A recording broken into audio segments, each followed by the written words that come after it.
Olá, meu nome é Kathleen, eu sou professora da Multiplica Treinamentos e essa é a primeira parte da aula sobre segurança do trabalho.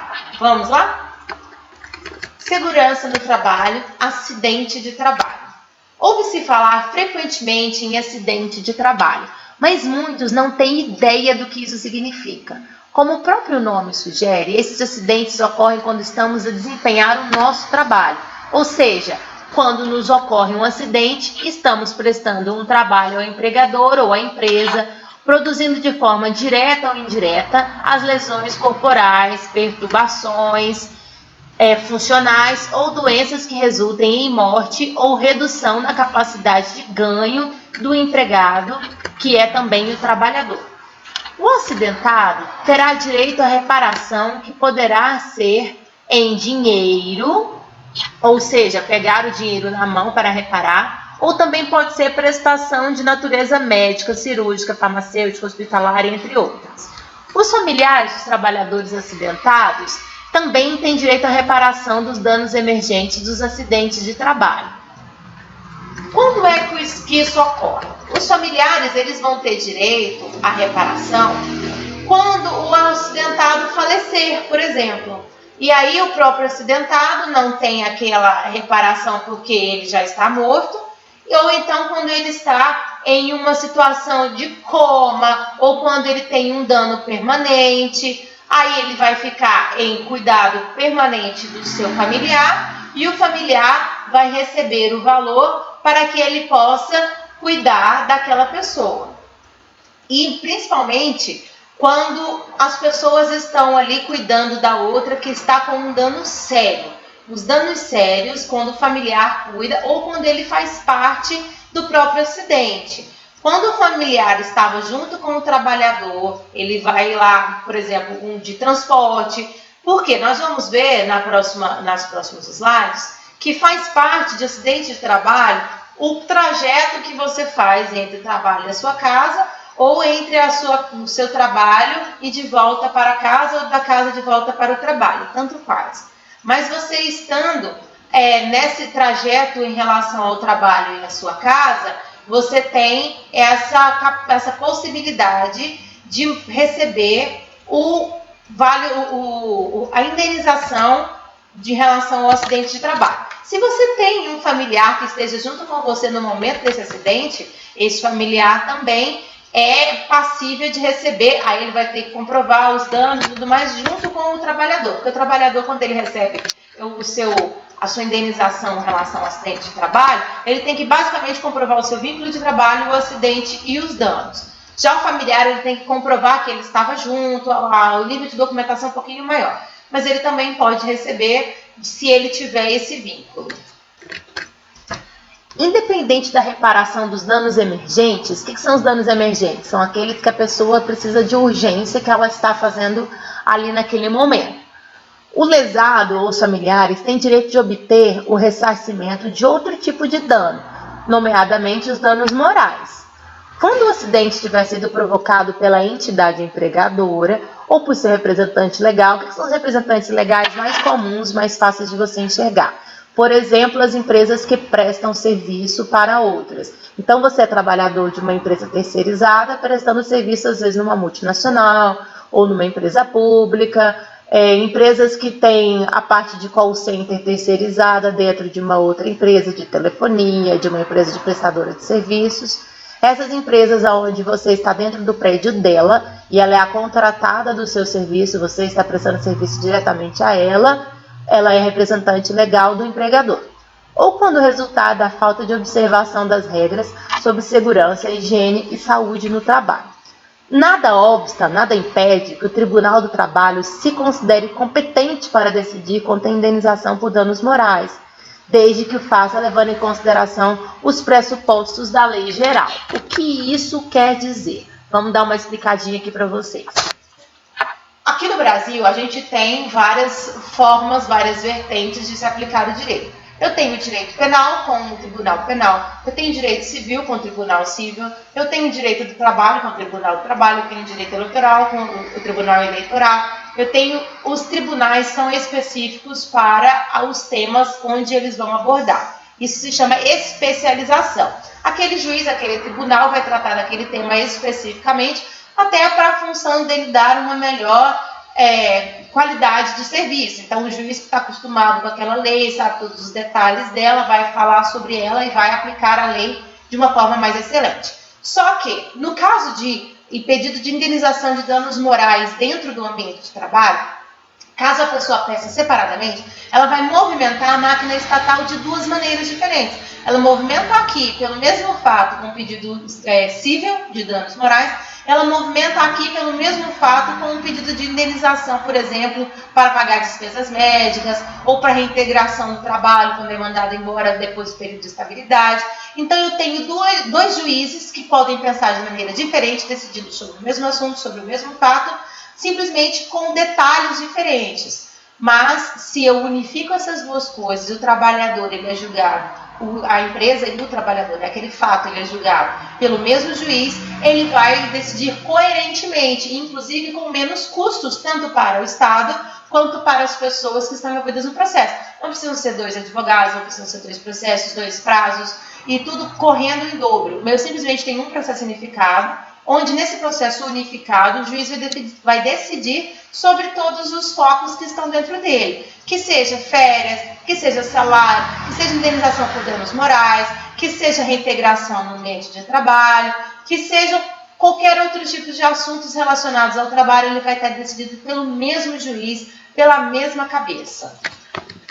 Vale destacar que não terá direito à reparação o trabalho cujo acidente foi causado. Olha só, resultou de incumprimento de norma legal estabelecida pela entidade empregadora, da qual o trabalhador tenha conhecimento e entendimento.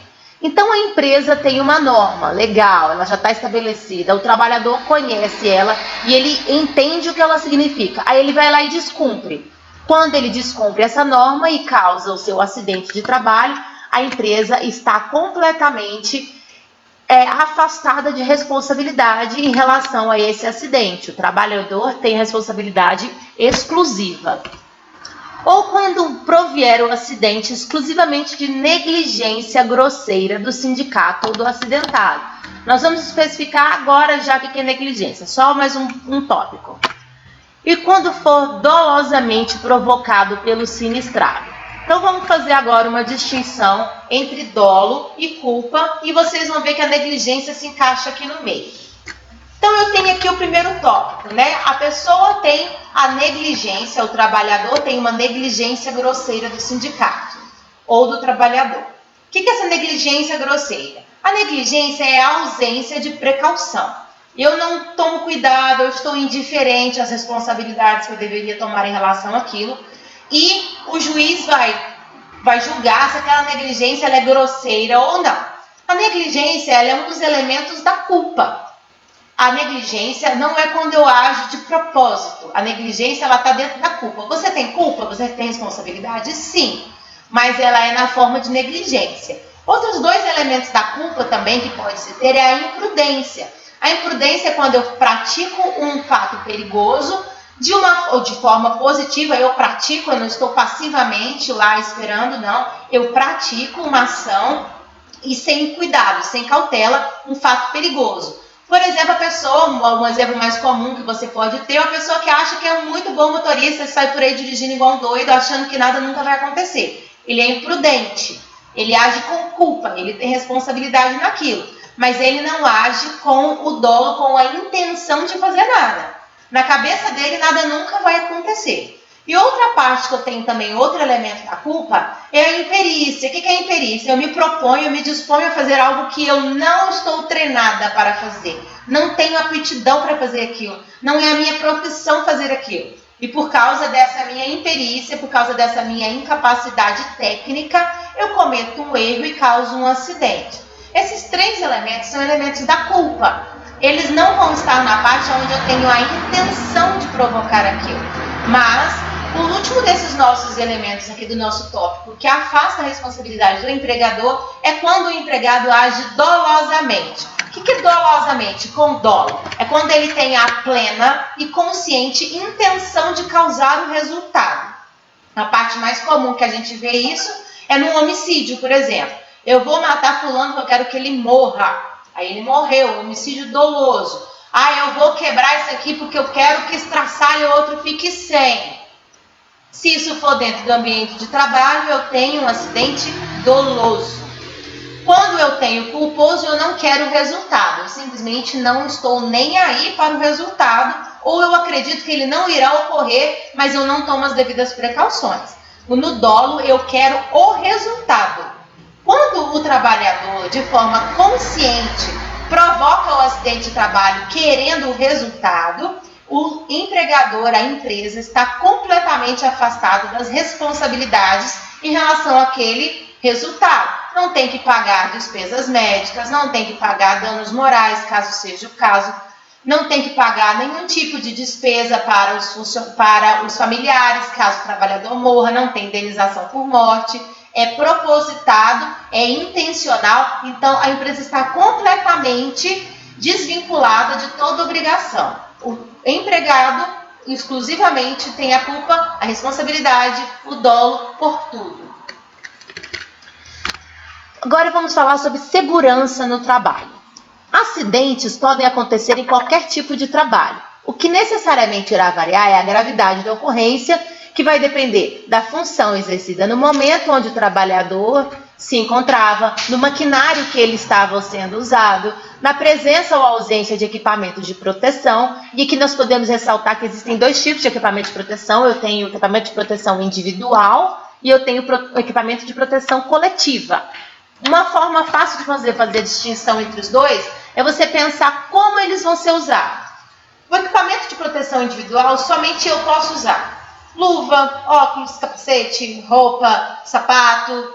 Eu posso usar única e exclusivamente. Ou você pode usar a mesma luva em duas pessoas ao mesmo tempo. O mesmo capacete em duas pessoas ao mesmo tempo. Se eu tenho essa distinção onde somente uma pessoa pode usar o equipamento de proteção individual. Agora o equipamento de proteção coletiva. Um parapeito, um andaime, algo que vai proteger ao mesmo tempo vários trabalhadores, uma equipe de trabalhadores, ou proteger todos os trabalhadores, algo que cerca, por exemplo, o perigo e vai impedir todo mundo de encontrar com ele. Então, eu tenho equipamento de proteção coletiva.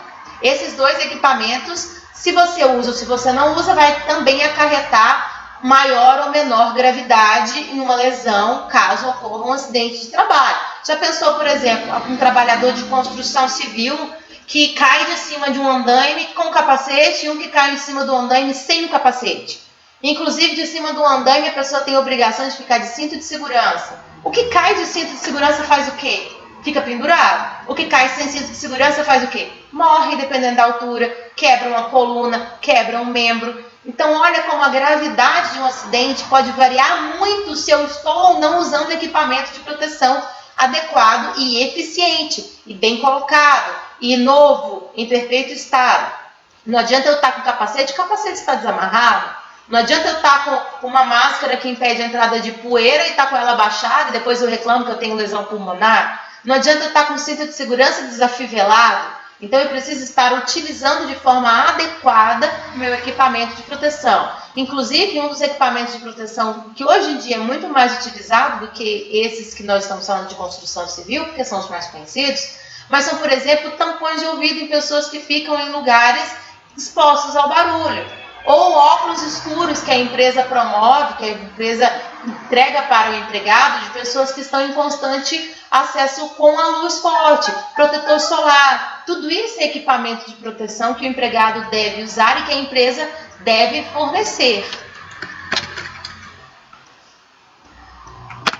A segurança neste meio engloba um conjunto de recomendações que visa a prevenção dos acidentes no período de trabalho. E além dos cuidados com relação às lesões externas, existem os protocolos de higiene que buscam a proteção da integridade fisiológica, que é a integridade física e mental do trabalhador. Os acidentes geralmente resultam em algumas ações imprudentes. Quase todos eles são feitos de ações imprudentes, como nós citamos lá nos elementos da culpa. Partindo do funcionário, a responsabilidade cai sobre atos inconsequentes, envolvendo a prática da função sem o equipamento adequado, posicionando o corpo inadvertidamente para um tipo específico de esforço, etc.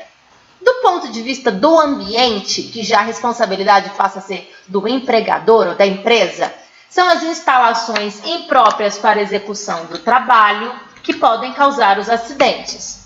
De maneira geral, as principais falhas na segurança ocupacional podem aparecer em uma iluminação, ventilação ineficiente, na temperatura incompatível com o clima externo, no maquinário, mobiliário, utensílios utilizados e principalmente se a função já oferece certo risco, como eu citei aqui para vocês, os trabalhadores da construção civil. Já é uma função de risco. Se acidentes são ocorrências gerais que resultam em distúrbios físicos ou psicológicos posteriores, o que caracteriza especificamente um acidente de trabalho?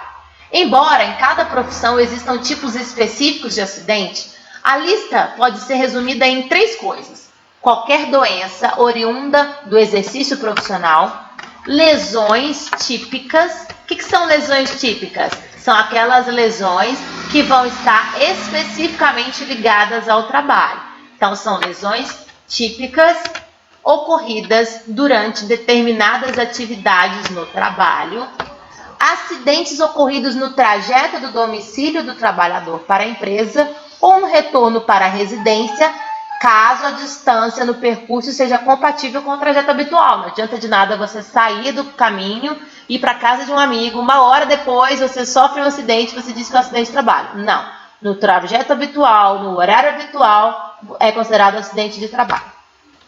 Comprovados quaisquer uns desses acontecimentos anteriormente citados, no caso do acidentado necessitar do afastamento das funções, tanto o funcionário quanto a respectiva família tem direito de receber as devidas reparações financeiras, além de auxílio para tratamento médico. Quando é que a família se encaixa aqui? Num trabalhador, por exemplo, que morre, é a família que tem que receber no lugar dele, ou num trabalhador que está permanentemente incapacitado, a família tem que cuidar dele e é ela quem vai receber todos os direitos que ele teria para aplicar para o trabalhador. Para que ambos, a empresa e o trabalhador, não sejam afetados pelos acidentes, promovem-se campanhas institucionais internas. Que são campanhas institucionais? Aquelas campanhas de dentro da instituição, de dentro da empresa, que reforçam a importância de manter a segurança no trabalho, incentivando comportamentos favoráveis à proteção e bem-estar. Muito comum, por exemplo, você ver plaquinhas espalhadas pela empresa. Algumas medidas podem ser impostas pela administração e praticadas de modo irrestrito pelos funcionários. Essas medidas são campanhas. Por exemplo, 1 vez por mês, 1 vez por semestre, 1 vez por ano, 1 vez por semana, vai depender inclusive do risco que aquela empresa promove para os seus trabalhadores. Ela vai aumentar ou vai diminuir a campanha e a segurança. Trabalhadores de escritório têm muito menos riscos do que trabalhadores de construção civil. Ou, por exemplo, call center mesmo, que a gente pensa que porque ele está sentado lá dentro, falando ao telefone, ele tem poucos riscos. Não, a voz está em risco, a audição está em risco, os pulsos estão em risco. São riscos de acidente de trabalho. Lembra que nós falamos sobre lesões ocasionadas pelo próprio trabalho? Então, um trabalhador de call center tem o risco de perder a voz, de perder a audição, de ter uma lesão por esforço repetitivo nos membros superiores. Então, o empregador precisa promover campanhas para que o empregado dê intervalos, para que ele tire seu fone, para que ele fale um volume adequado de voz, para que ele vá no fonoaudiólogo e aprenda como utilizar a sua voz, sendo que a empresa vai pagar este fonoaudiólogo. Ele também pode planejar e implementar uma sinalização eficaz na empresa, tanto para a circulação, como também para alertas de perigo e outras informações essenciais. Quais são as sinalizações de circulação? Se eu tenho um local em obra, por exemplo, eu vou dizer, não circule por aqui, risco de cair alguma coisa. Ou se eu tenho um local que está frágil, que eu estou fazendo algo que não vai cair, mas pode ter um buraco no chão. Alerta de perigo de energia, alerta de perigo de móveis que podem soltar da parede, não puxe, não empurre, não pendure, esse tipo de alerta e outras informações essenciais. Manter abastecidos os materiais de primeiros socorros que podem atenuar o problema momentaneamente ou minimizar o agravamento. É óbvio que quando eu trato logo de um problema, ele não vai piorar. Então, primeiros socorros servem para isso. Treinamento de todos os envolvidos com a empresa para que contribuam mutuamente com a segurança. Todas as pessoas envolvidas com a empresa vão contribuir. Se um deles deixa de contribuir, o risco aumenta. Então, incentivos da empresa passam por esse tópico também. Utilização de EPI, que foi o que eu acabei de citar para vocês, que são os equipamentos de proteção individual, caso a função exija. Então, nós falamos aqui sobre alguns EPIs, falamos sobre alguns EPCs, que são os equipamentos de proteção coletiva, algumas espécies de placas, algumas espécies de aviso. E hoje nossa aula vai ficar só por aqui. Espero que vocês tenham gostado do tema. Vamos ter a parte 2 do tema, vamos continuar falando um pouquinho sobre isso. E qualquer pergunta, lembrem-se sempre, dúvidas, perguntas, sugestões, pode mandar no nosso e-mail, no nosso WhatsApp, que nós vamos sempre aprimorando as nossas aulas. E qualquer coisa também, olhem nos temas anteriores, as nossas aulas anteriores, caso esteja no seu pacote, certo? Muito obrigada, fiquem com Deus e até a próxima aula. Tchau, tchau.